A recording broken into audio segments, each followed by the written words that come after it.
we've been listening to the political leaders. They are making the right noises. They are saying the right things. They've met all the representative of startups or venture capital in the last, you can say, fortnight, including we funds as representatives through SIDBI, IVCA, that is Indian Venture Capital Association, NASSCOM, and iSpirit. With that, our expectations are skyrocketingly high.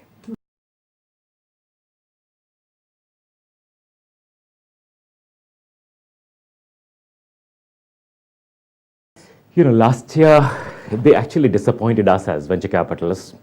They happened to impose the short-term capital gains on investments even held up to 3 years. Until last year, it was only 1 year the short-term capital gains tax was applicable. Imagine if I made a beautiful exit, paying 30% tax because our companies are unlisted. Right. We expect that such retrospective changes should never come by. And second, on those lines, the privately limited companies and publicly listed companies, there should be some equality. The risk on private sector is equally high.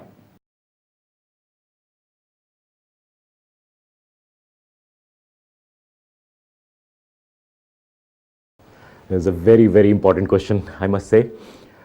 Multiple things needs to be done. Actually, the challenge for this government is skyrocketingly high because of the Companies Act 2013.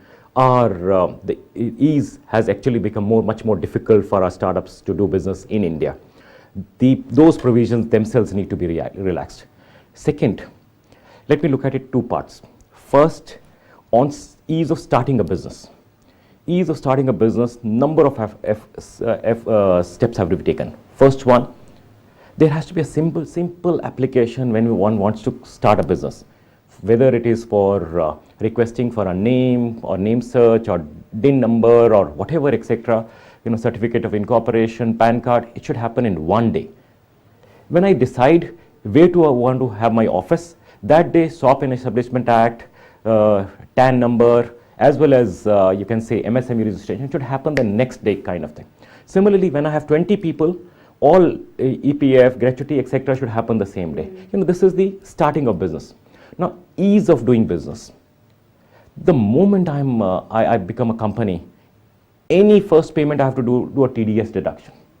It can never be, I'm a novice, I'm a new guy, I'm an engineer out of college, I've got aspiration. Please allow me some time to do those, reverse mechanism of service charge and income tax to be calculated. Give us some exemptions on withholding tax for some period.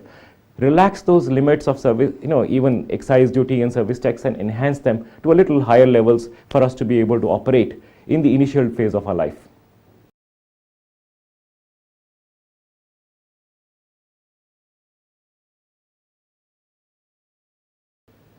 See, this is not in the purview of the budget as such. Digital India or connected economy, the infrastructure of telecom needs to be improved significantly. The bandwidth allocation and the high speeds is the only thing that we need from the government.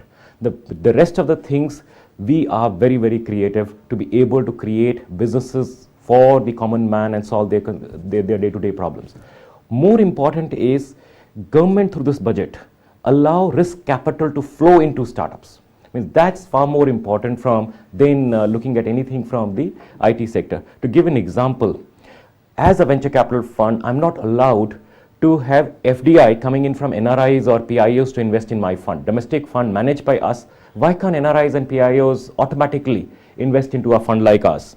Similarly, the charitable institutions or religious institutions in India, they have such a large corpus, and the corpus is not for 10 years or 20 years, it's actually for 50 years those corpuses are there. Why can't they be allowed to invest in venture capital funds which are long-term asset class? Worldwide endowment funds invest in us. So let those charitable institutions come and invest in us. So we need from the government something for the risk capital to come into these startups. To give another example to you, when I sell a house property and I make a capital gain, the government says if I buy a second property, then the capital gain is exempt, or if I invest in RBI bond, it's exempt.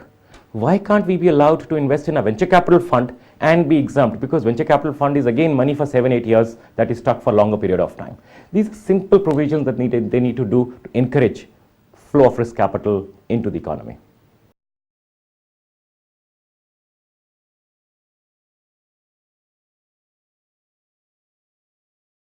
Perfectly fine. Just to conclude, the most important task is letting the risk capital flow into, or the capital of our high network individuals flow into startups. That's the first thing that we need to be doing. Second, just if anybody wants to be an entrepreneur, how easy it can be for them to set up a business and run a business in the initial phase before they hire CAs and CS and all other people to comply with every possible regulation also. And I think third, just enable that connected economy takes place. The 2008 of telecom has put us behind by 3 to 4 years on the broadband expansion. We would have been far ahead in case the bandwidth would have been faster for us. Hopefully we'll see this in 2015 and we will be able to ride that wave of high-speed bandwidth in India.